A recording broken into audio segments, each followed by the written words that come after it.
Ada seorang tokoh politik setelah masanya berakhir tak lagi berada di sana. Beliau, tapi ini namanya juga real yang bergerak di medsos. Kita ini korban medsos ini Bu Bapak, termasuk saya nih. Beliau menyanyi bila Israel datang memanggil. Karena sebetulnya beliau mengharapkan panggilan-panggilan yang lain. Tapi ternyata manusia itu takkan selalu dipanggil. Ada masanya untuk kita, ada masanya pula untuk orang lain. Entah betul entah tidak, saya pun tak tahu. Tapi katanya begitu, saya nggak mau mendengarnya. Cuman melihat videonya saja dan baca. Oh iya pula. Dan komentar-komentar setelah itu begitu jelek-jelek. Tidak ada yang bagus-bagus. Apa sebab? Mungkin ada sesuatu yang dulu ditanam, lalu sekarang dituai. Manusia itu akan tetap seperti itu.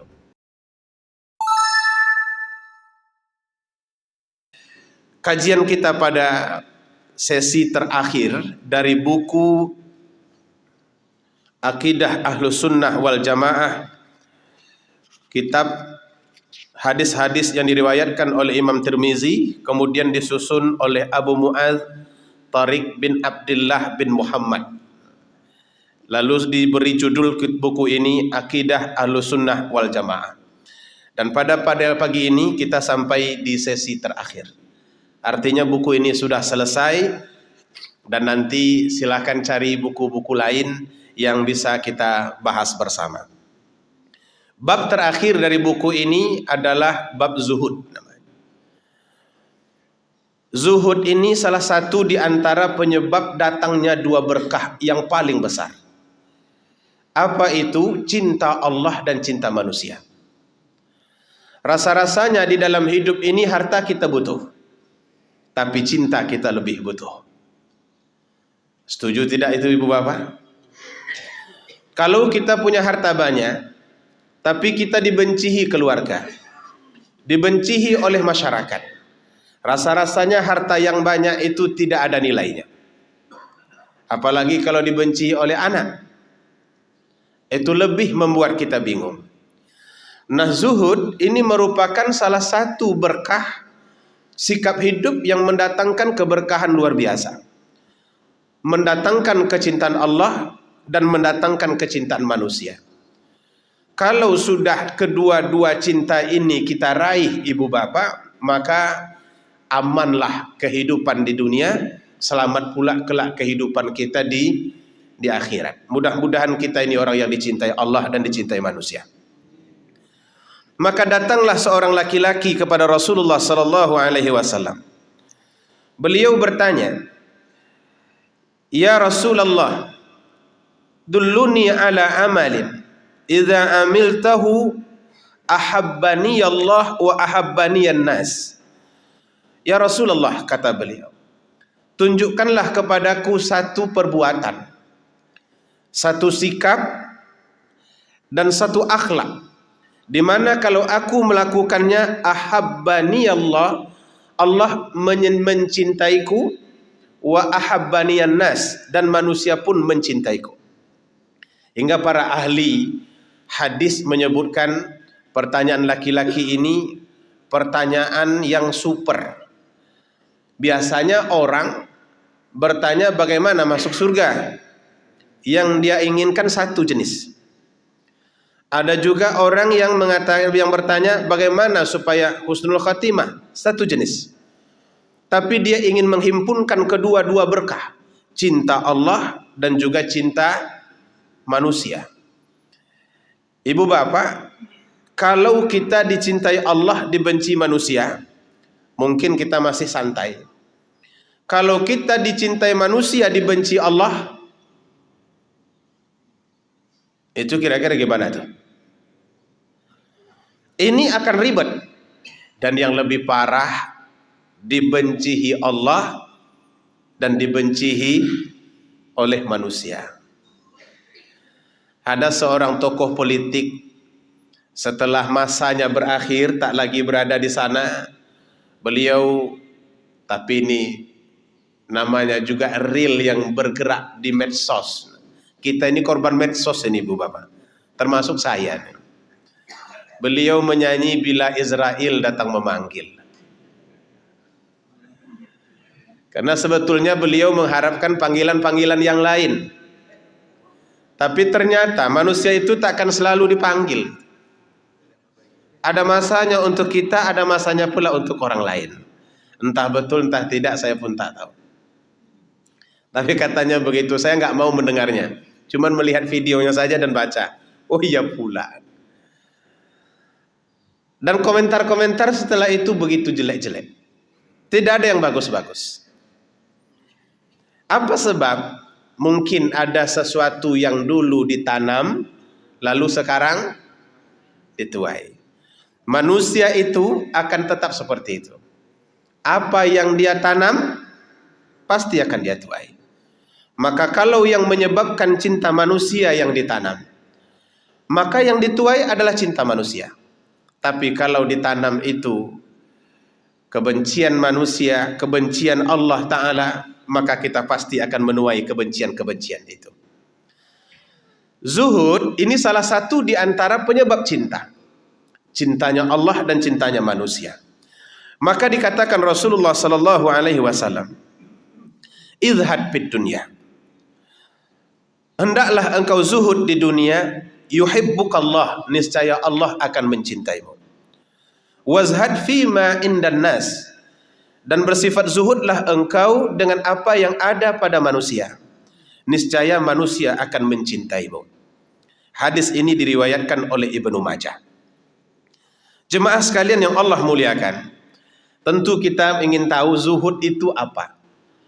Karena di dalam sejarah, dalam waktu yang sangat lama, zuhud ini selalu diartikan kain buruk, tak pakai sendal, makan tidak pakai lauk. Seolah-olah dunia ini akan ditinggalkan. Benarkah zuhud itu seperti itu? Lalu kalau zuhud itu seperti itu, untuk apa Allah buat kehidupan kita berperingkat?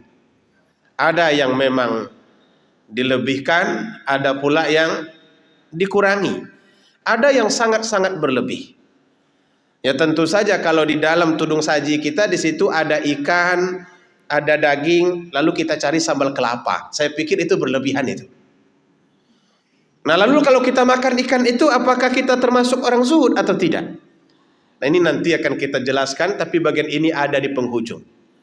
Biasanya yang agak-agak closing itu setelah tercium secara jelas bau lontong yang ada di luar. Itu baru kita close nanti. Hadirin yang Allah muliakan, az-zuhdu tarku ma la yahtaju ilaih minad dunya. Zuhud itu, kata para ulama, meninggalkan sesuatu yang tidak kita butuhkan di dunia. Wa in kana halalan, sekalipun yang bisa kita ambil itu halal.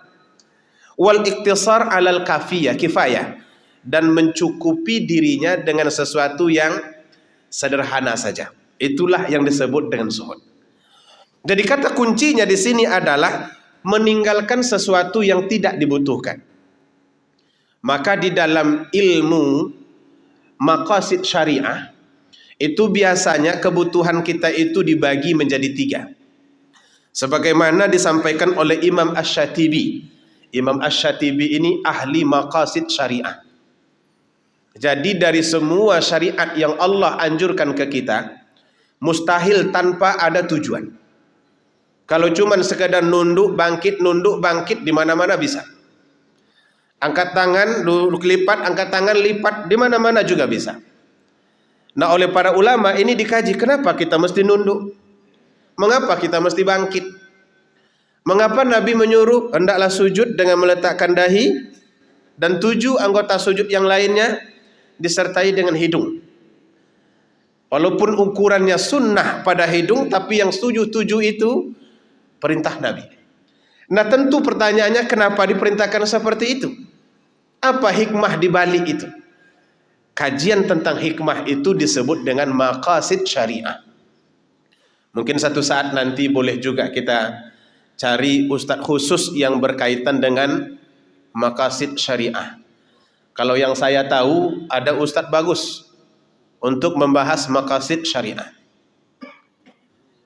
Said Akil Husain Munawar. Beliau itu ahli maqasid syariah. Said Akil Husain Munawar, mantan Menteri Agama. Nah, undanglah agak-agak sekali seminggu ke Masjidul Huda ini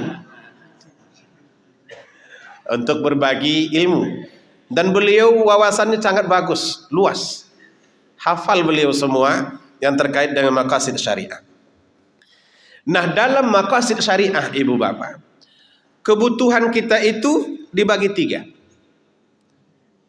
Apa yang kita perlukan itu dibagi tiga. Pertama, yang disebut dengan daruriyat. Daruriyat ini sesuatu kalau kita tidak memiliki maka hidup kita binasa. Apa contohnya? Makan yang tak cukup. Kemudian perobatan yang tidak cukup. Maka makan ini menjadi sesuatu yang darurat.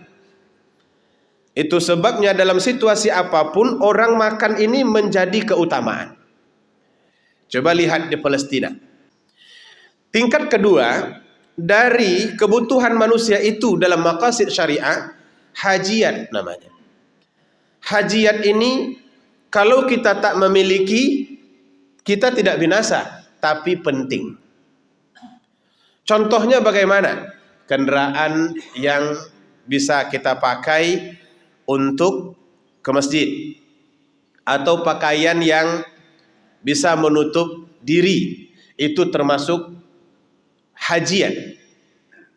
Istilahnya kalau kita tak punya pakaian-pakaian seperti ini, kita tak akan mati. Tapi kalau kita tak memiliki, hidup kita sulit. Maka sesuatu yang menyebabkan sulit ketika tidak dimiliki disebut dengan hajiat. Yang ketiga ada namanya tahsiniyat. Tahsiniyat ini bahasa kita keren dulu, tersier sebetulnya. Artinya yang sifatnya tambahan dan bukan perkara asas. Maka punya mobil Alphard itu kira-kira darurat atau tahsiniyat. Mungkin kelompoknya tahsiniyat. Karena tanpa Alphard pun kita masih bisa memiliki kendaraan-kendaraan lain. Umpamanya di bawah Alphard sedikit apa tuh Pak? Yang punya Alphard ada nih. Kalau saya Al-Fatihah. Maka hal-hal yang bersifat mewah ini itu sifatnya tersier. Nah, kaitannya dengan zuhud apa ini? Seorang yang zuhud, dia akan mengukur kebutuhannya hanya dalam batas hajiat, bukan dalam batas tahsiniyat. TV yang lebarnya 35 inci itu sama siarannya dengan TV yang lebarnya 120 inci. Betul tidak ibu bapak? Bahwa SCTV-nya sama-sama menampilkan bola. Kemudian acaranya juga sama-sama sama persis. Harga tas Bonia itu sama perannya dengan harga tas Gonia. Saya ulang nih, ini memang agak mirip-mirip bunyinya. Tapi ini perlu diperjelas. Harga tas Bonia itu sama perannya dengan harga tas Gonia. Dan mungkin akan lebih banyak kapasitas atau muatan harga tas Gonia berbanding Bonia. Maka kalau tujuannya hanya membawa barang, harga tas Gonia itu sudah memadai. Tidak perlu dengan Bonia. Bonia itu berapa satu? Yang terakhir dibeli berapa ibu-ibu? Ini ibu-ibu, ini bapak-bapak nggak punya tas.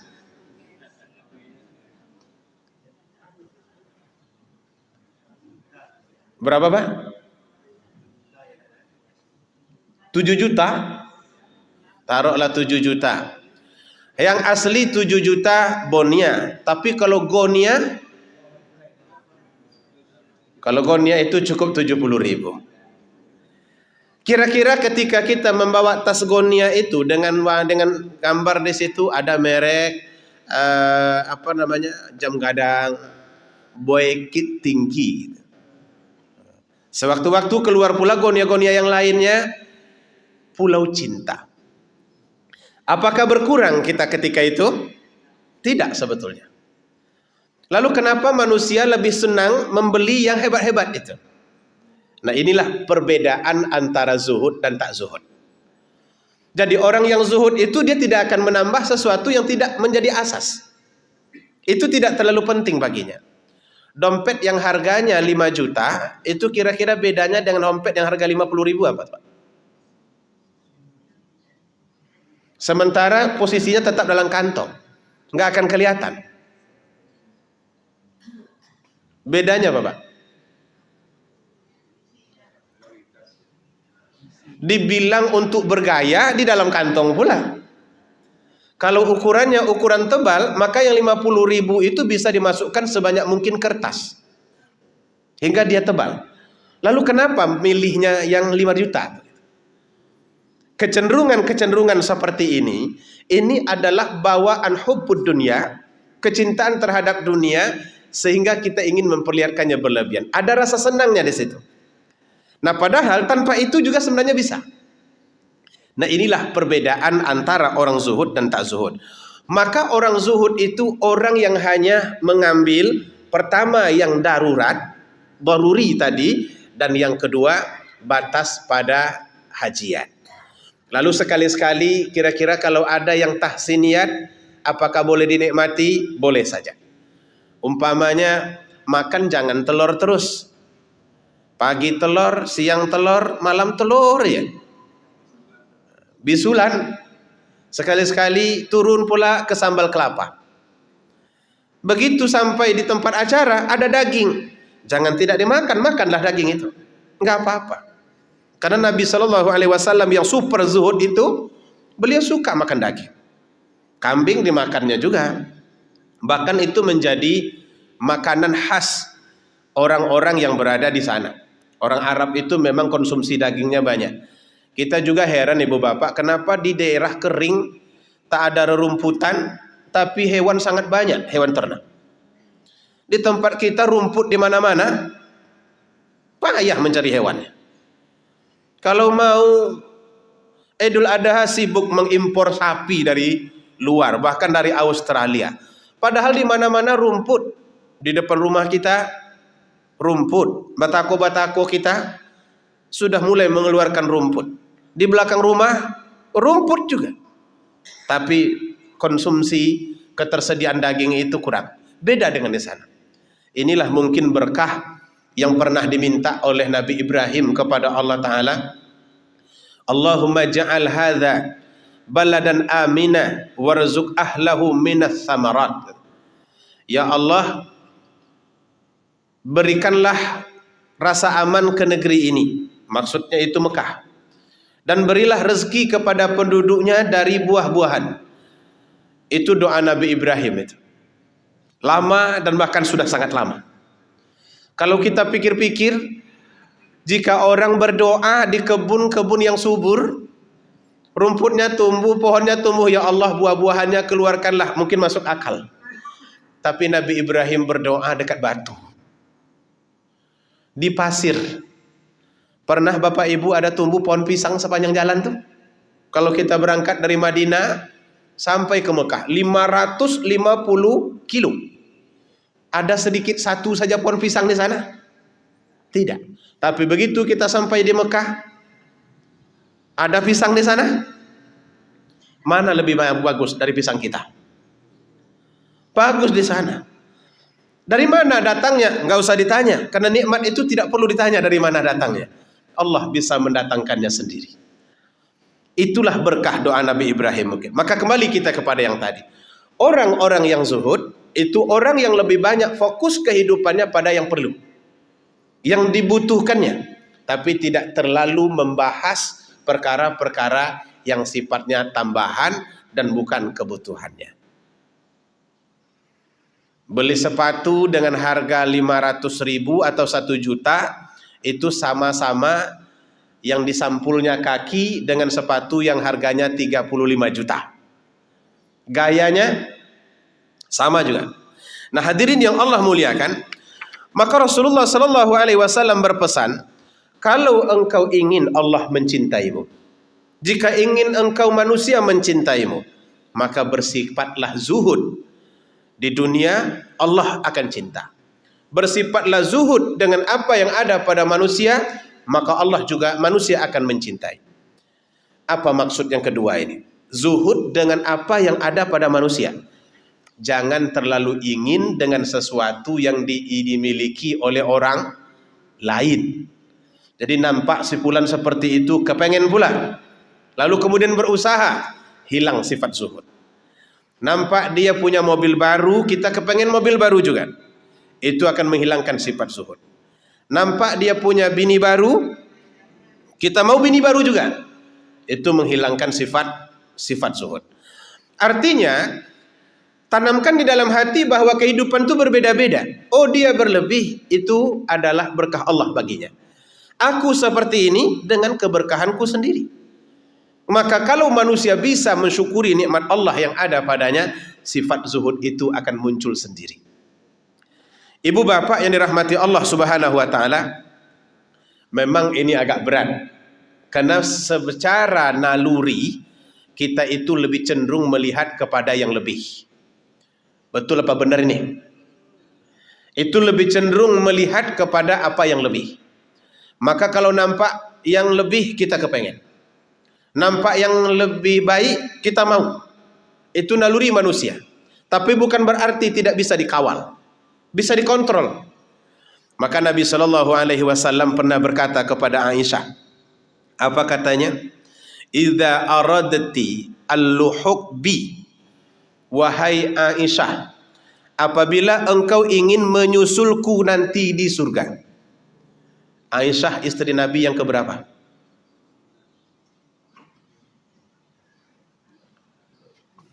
Berapa istri Nabi, Pak?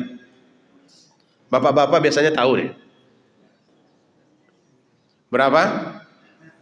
9. Ada yang bilang 11, kemudian dipakai 9. Banyak orang bertanya, terutama yang di luar non-muslim, di luar Islam. Kenapa Muhammad banyak sekali istrinya? Gimana cara menjawabnya tuh?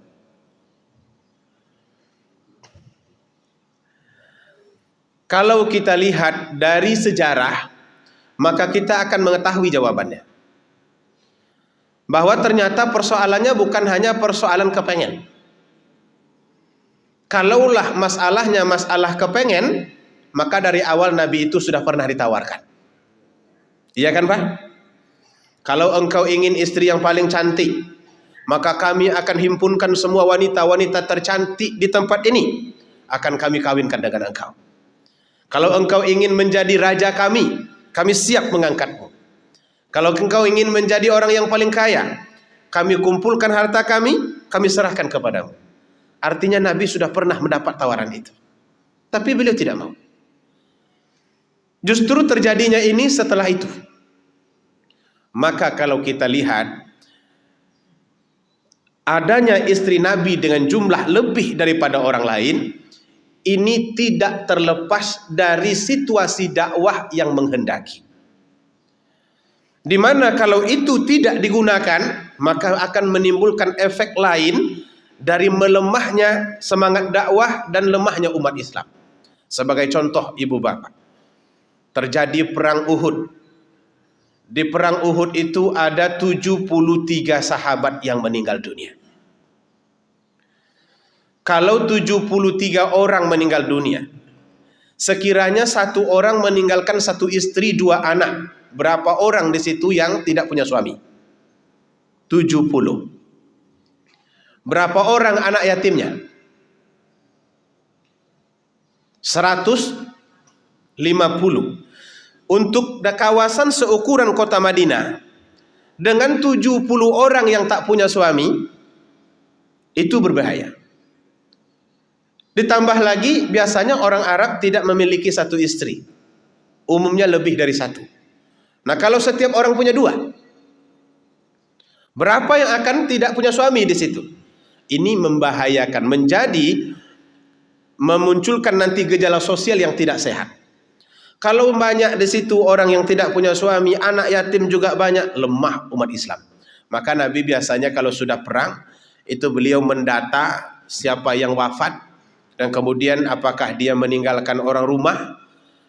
Sekiranya ada, maka ditawarkan kepada yang lain, supaya diambil. Jangan sampai dia tidak punya suami dan anak-anaknya jadi anak-anak yatim. Maka biasa ketika itu engkau mau menikah, mau si fulan itu meninggalkan istri, engkau ambillah, engkau nikahi. Dan orang-orang ketika itu semuanya paham, baik laki-laki ataupun perempuan paham bahwa ini adalah masa perjuangan. Maka laki-laki tidak ada yang komplain, perempuan tidak ada yang komplain. Nah, kalau sekarang kan situasinya beda. Itu sudah berbeda-beda. Oleh karena itu, Aisyah ini merupakan istri ketiga Nabi. Yang pertama Khadijah, yang kedua Saudah namanya. Saudah ini pembatas antara Aisyah dengan Khadijah. Dalam kisahnya beliau sudah cukup tua sebetulnya. Tapi ketika Nabi ditinggal oleh Khadijah, kelihatan hidup itu tempang, ibu bapak. Memang laki-laki ini kalau sudah ditinggal oleh istrinya, jangan nunggu lama-lama, cari saja istri yang lain. Berbahaya. Nanti dia bisa kolep. Gayanya saja yang kuat ini, kalau ditinggal bini, pingsan juga. Dia bisa kolep. Maka cepat carikan pasangan hidupnya. Karena dia tidak bisa mengurus dirinya sendiri. Coba tinggalkan 2 minggu di rumah dia sendiri. Bungkus Indomie di mana-mana. Semua yang bisa nampung jadi asbak rokok. Kaos kaki di atas TV. Sepatu di mana-mana. Di belakang itu mulai bungkus sate nantongga, sate bundo kanduang.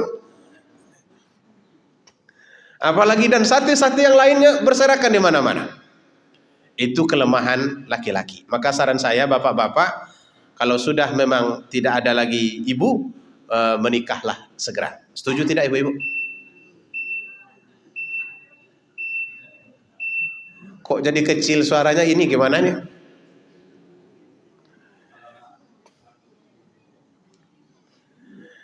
Kami punya anak kami bisa memelihara. Tak bisa. Pemeliharaan anak beda dengan pemeliharaan istri. Dia berbeda. Anak itu nanti tidak semudah orang rumah menjangkau kita. Kalau kita sakit, dia duluan. Kalau anak, bapak sakit nih, oh ya sebentar lagi saya akan sampai. Setiap ditelepon OTW terus, OTW, OTW, OTW. Entah kapan-kapan sampainya. Oleh karena itu, Aisyah istri Nabi yang ketiga, maka kata Nabi, idza aradti al-luhuq fi bi, apabila engkau ingin mengikuti ke surga wahai Aisyah, falyakfiki minad dunya, maka cukuplah dari hal-hal dunia ini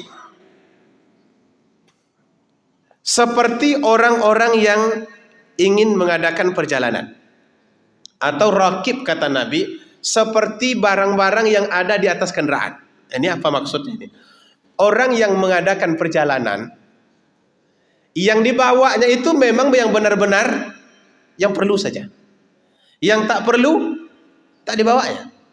Berapa kilo kita boleh membawa barang ke Mekah kalau pergi haji? 20 kilo. Baiklah, 20 kilo. Itu kira-kira 20 kilo itu apa saja Bapak Ibu? Kain. Setelah itu mukena. Kata anak, "Ma, bawa saja yang di lemari itu semuanya." Oh, enggak bisa. Yang enggak akan saya pakai di sana enggak saya bawa. Sudah dibawa mukena 2, akhirnya dikeluarkan lagi 1. Untuk apa mukena 2-2? Mak cuman sampai di sana itu cuma 12 hari pergi umroh. Dan di sana tidak berpeluh seperti di sini. Akhirnya 1 ditinggalkan, 1 yang dibawa. Maka kata Nabi Shallallahu Alaihi Wasallam, orang yang akan berjalan seperti itu, berjalan kemana saja. Kita mau bertamasya dengan anak ke apa namanya puncak tinggi Sumatera Barat tuh? Puncak Lawang. Yang ikut siapa saja? Istri, anak, cucu. Lalu barang yang dibawa. Apa saja? Bawa pakaian-pakaian, pakaian anak, dan kemudian baju ganti dan seterusnya, diletakkan di dalam kabin di bodi mobil. Kompor kira-kira di bawah. Itu terkait dengan makan, nggak apa-apa, karena bisa makan di sana. Kira-kira kulkas di bawah.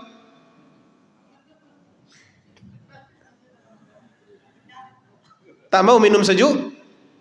Tidak, karena di sana ada kulkas yang bisa kita pakai. Tinggal ambil saja lagi, orang sudah cokkan. Rice cooker di bawah. Coba bayangkan ibu bapak, ketika perjalanan kita akan kita adakan, maka manusia pasti hanya memilih yang penting-penting baginya. Pesan Nabi kepada Aisyah, kalau engkau ingin nanti menyusulku ke surga, pilihlah dalam hidupmu yang penting-penting bagimu. Yang tak penting itu jangan engkau buat, dan jangan engkau ambil, apalagi menyibukkan diri dengan hal itu. Artinya ini menjadi kunci dia bersama Nabi. Walaupun kalimatnya ini kepada Aisyah, ibu bapak, apakah cuma ini untuk Aisyah? Tidak. Biasanya hukum itu memang ada asbabnya, tapi dia berlaku secara umum untuk seluruh umat manusia, bahkan termasuk untuk kita. Artinya kalau kita mau seperti ini, maka kita termasuk orang-orang yang zuhud, tidak mengambil dan tidak pula menggunakan sesuatu yang tidak diperlukan baginya. Sementara kita kan ada model, ini yang perlu dijelaskan, ada model investasi, mencari sebanyak mungkin, setelah itu ditinggalkan. Apakah ini berlawanan? Sebenarnya tidak. Yang tidak boleh itu adalah apabila benda ini menjadi perhiasan hati dan kemudian kita mati-matian dalam mencarinya, dengan target bahwa kalau ini terkumpul nanti akan menyenangkan, padahal realitanya tidak pernah dibawa. Tapi kalau memang diberikan berkah, diberikan kelebihan dalam harta, orang ini kan tak sama ibu bapak. Ada orang bekerja mati-matian yang dapat sedikit aja. Ada orang yang bekerja santai-santaian yang dapat banyak. Lalu haruskah dibuang yang banyak ini? Tidak perlu membuang yang banyak itu. Yang tidak dibolehkan itu adalah mengikat hati pada yang banyak. Karena kalau sudah terikat hati pada yang banyak, kita akan sangat merasakan sedapnya yang banyak itu, dan itu yang menyebabkan susah untuk berzuhud-zuhud ini. Sebab itu kata Nabi, jadilah engkau mengambil hal-hal dunia ini seperti orang yang akan mengadakan perjalanan. Yang penting-penting saja. Jadi kalau kita bagi tiga tadi, ada darurat, daruri, hajiat, tahsiniyat, maka sampai pada tahap yang kedua, yang penting-penting saja. Yang tak penting rasanya nggak usah, atau tinggalkan saja. Kemudian kata Nabi, wa iyyaka wa mujalisah al-aghniya. Nah, ini agak susah ini. Dan janganlah engkau selalu duduk-duduk bersama orang kaya. Maksudnya apa ini Bapak? Janganlah engkau wahai Aisyah selalu duduk-duduk bersama orang kaya. Wala tastakhliki thawban hatta tarki'i. Dan janganlah engkau membuang pakaian usang sehingga engkau menambalnya. Jadi ada tiga pesan Nabi. Kalau ingin engkau masuk surga bersamaku wahai Aisyah, lakukan yang tiga ini. Pertama tadi apa? Ambillah yang engkau perlukan saja. Yang tidak engkau perlukan, jangan ambil. Ini yang pertama. Tak saya jelaskan lagi. Yang kedua, jangan engkau selalu duduk bersama orang-orang kaya. Apa maksudnya Bapak Ibu? Saya hanya memberikan contoh. Apa perbedaan rasa ketika orang selalu duduk bersama orang kaya dan ketika dia duduk selalu bersama orang miskin? Apa bedanya?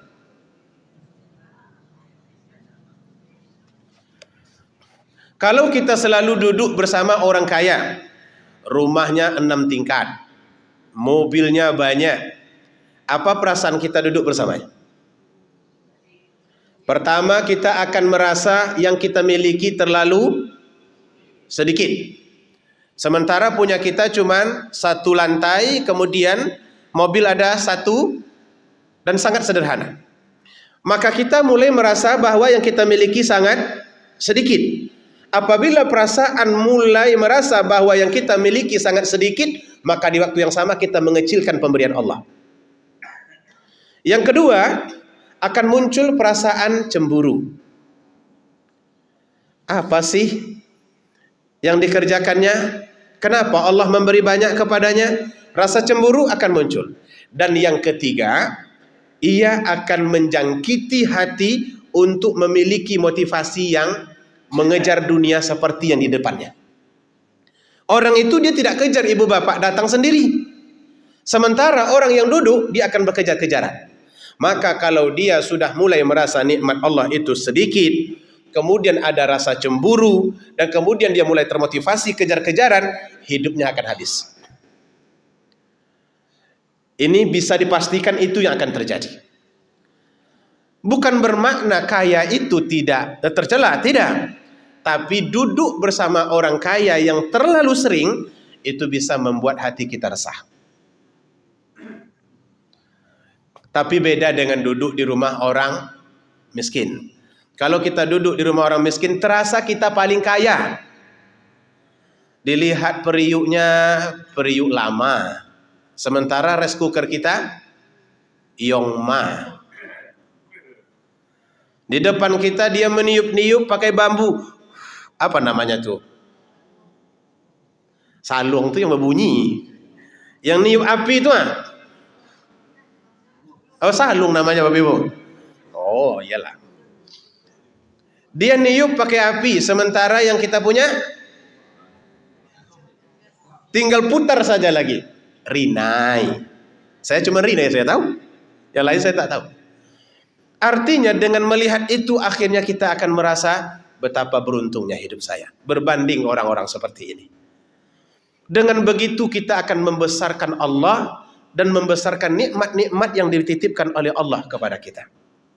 Maka itulah pesan Nabi sallallahu alaihi wasallam, "Marra'a min man fuddila alaihi fil khalqi war rizqi." Siapa yang melihat orang yang dilebihkan daripadanya dalam persoalan ciptaan dan persoalan rezeki. Persoalan ciptaan ini mungkin kita mengalami sesuatu yang tak normal. Umpamanya hidung kita pesek, hidung orang lain mancung. Kulit kita hitam, kulit orang lain putih. Orang lain tinggi sementara kita pendek. Siapa yang melihat orang lain dilebihkan oleh Allah dalam penciptaan atau dalam rezeki? Kalau dalam rezeki yang kita sampaikan tadi, falyanzur ila man huwa asfal min, maka hendaklah ia melihat yang lebih sedikit daripadanya atau yang lebih rendah daripadanya. Kulit saya hitam, kulit dia putih, maka rajin-rajinlah melihat orang apa Pak? Rajin-rajin melihat orang Afrika. Berjalan jangan ke Bogor, di sana orang putih-putih.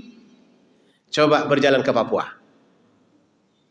Maka kita akan merasa paling ganteng dan paling cantik di situ. Dan paling putih. Rasa syukur itu akan muncul sendiri. Alhamdulillah. Walaupun di kampung saya rasanya paling hitam, tapi ternyata di sini saya termasuk orang yang paling putih. Ini mohon maaf bukan bukan rasis Bapak Ibu, tetapi ini contoh yang diberikan. Atau Allah Subhanahu wa taala berikan rezeki yang lebih kepada orang lain. Coba lihat rezeki yang dimiliki orang yang lebih sedikit. Dengan begitu kita akan mudah mensyukuri nikmat Allah Subhanahu wa taala. Saya pernah Ibu Bapak dilaporkan oleh seorang babinsa di Panam itu, kalau tidak salah di Jalan Cipta Karya. Babinsa dan satu lagi Babin Kamtipmas. Jadi katanya ada seorang ibu di sini yang sangat sulit sekali. Bisa tidak dibantu? Kan kalau dengan saya kan pertanyaannya bisa dibantu itu terus. Saya bilang tidak ada yang tidak bisa dibantu kalau memang beliau dalam kesulitan. Maka dibawa kita ke situ.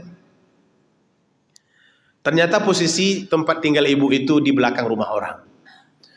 Jadi di belakang rumah orang itu ada pondok-pondok kecil terbuat dari susunan kayu-kayu bulat.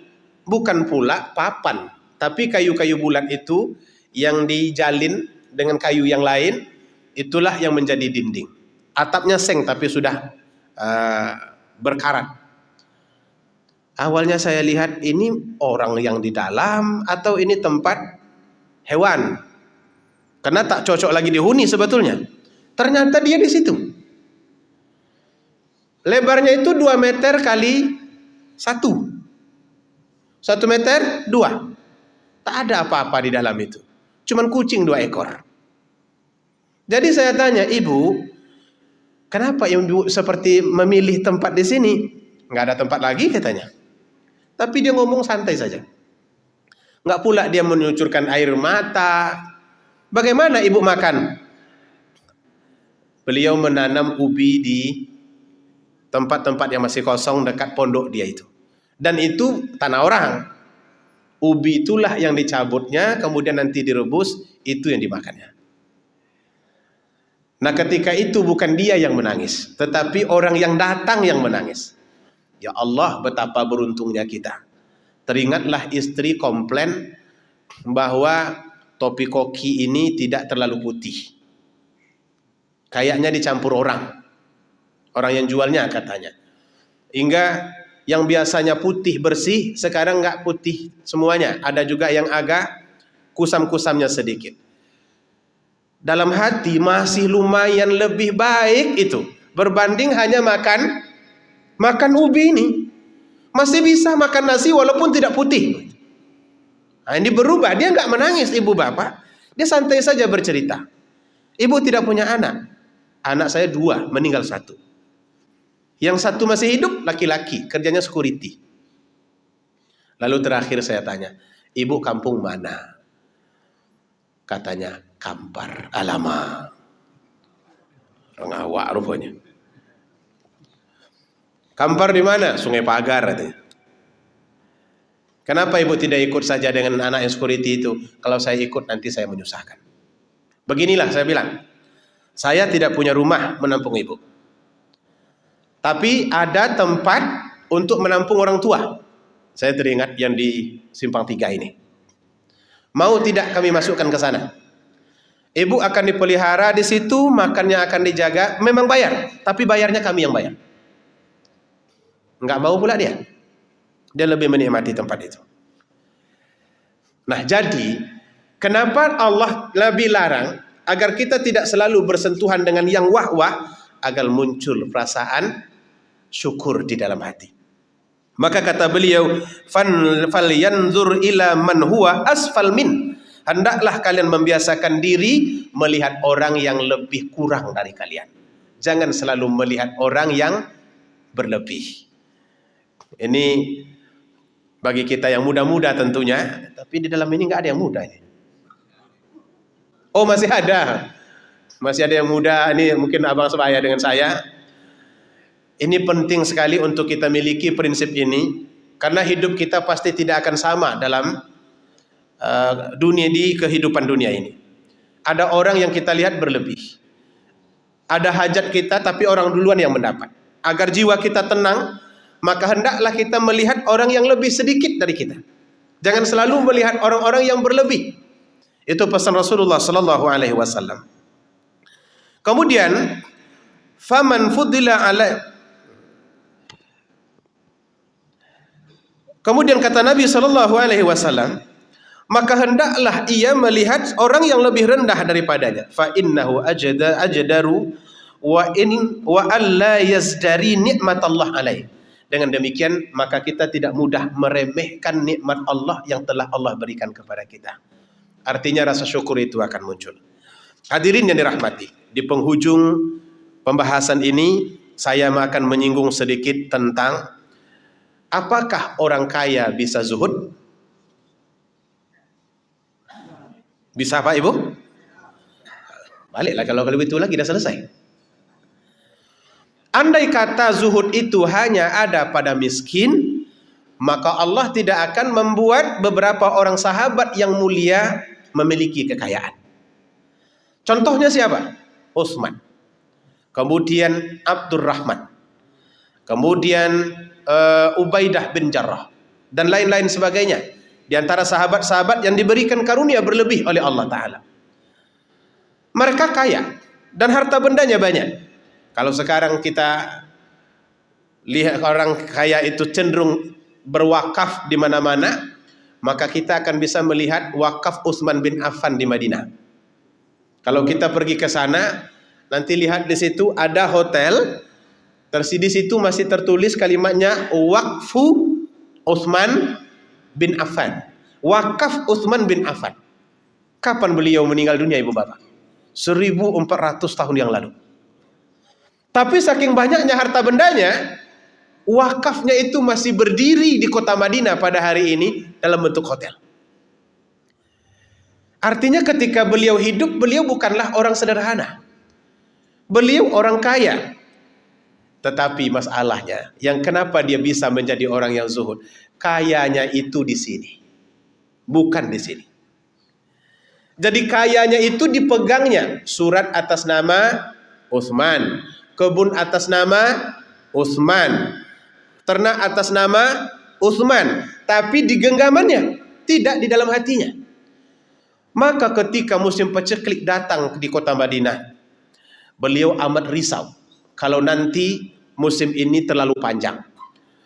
Maka beliau pesanlah 60 ekor onta untuk membawa makanan dari luar. Tak sabar beliau menunggu 60 ekor onta itu datang. Begitu 60 ekor ini sampai di kota Madinah, dia pun bergegas menurunkan barang-barang makanan itu dan membaginya kemana-mana. Pertanyaannya, yang membuat dia berbagi-bagi dengan mudah ini apa? Tanda bahwa harta itu cuma ada di tangannya, tidak ada di hatinya. Kita pernah mengalami musim paceklik yang lebih parah.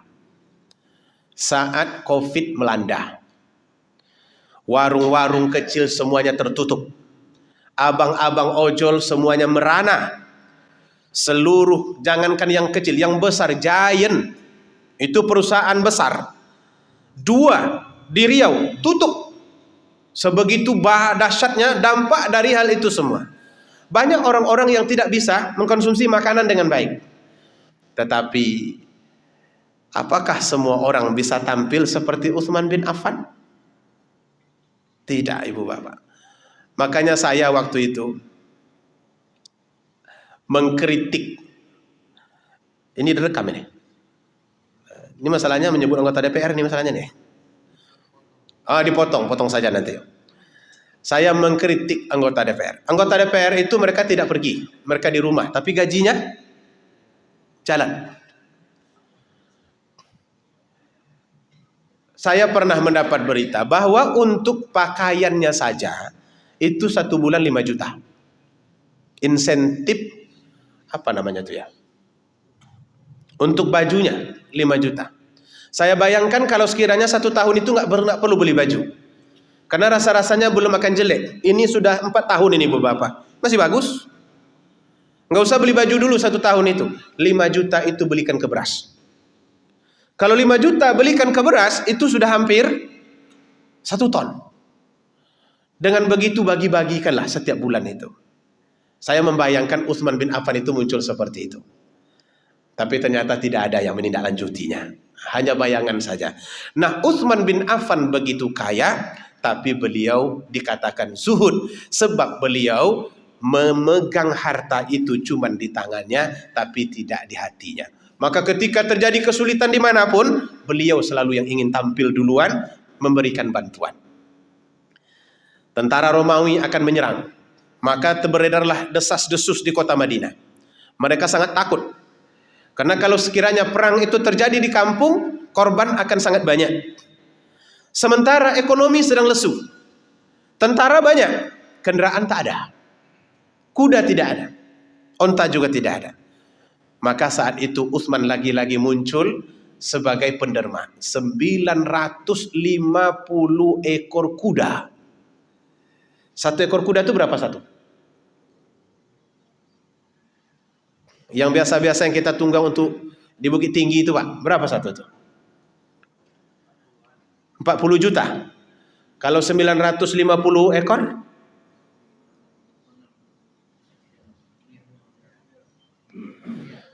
Hah? Miliaran. 950 ekor ditambah dengan unta 50 ekor. Jadi 1000. Itu diberikannya begitu saja. Nah, karena itu artinya zuhud tidak mesti miskin. Zuhud bisa juga berada di dalam situasi kaya. Apabila kekayaan itu tidak menjadi perhiasan hati, tapi menjadi perhiasan tangan di dalam beramal. Mudah-mudahan apa yang kita sampaikan ini dapat bermanfaat bagi kita. Dan ini adalah bab terakhir dari buku Akidah Ahlus Sunnah wal Jamaah. Semoga bab-bab yang sudah kita sampaikan melalui buku ini Ibu Bapak dapat kita ingat, ya walaupun memang susah karena di waktu tua ini agak susah memang mengingat-ingat itu, dan kita amalkan di dalam kehidupan kita. Demikian mungkin yang dapat disampaikan, lebih dan kurang mohon maaf. Kita tutup dengan membacakan Alhamdulillahirabbil alamin dan doa kafaratul majelis. Subhanakallahumma wa bihamdika asyhadu an la ilaha illa anta astaghfiruka wa atubu ilaik. Wassalamualaikum warahmatullahi wabarakatuh.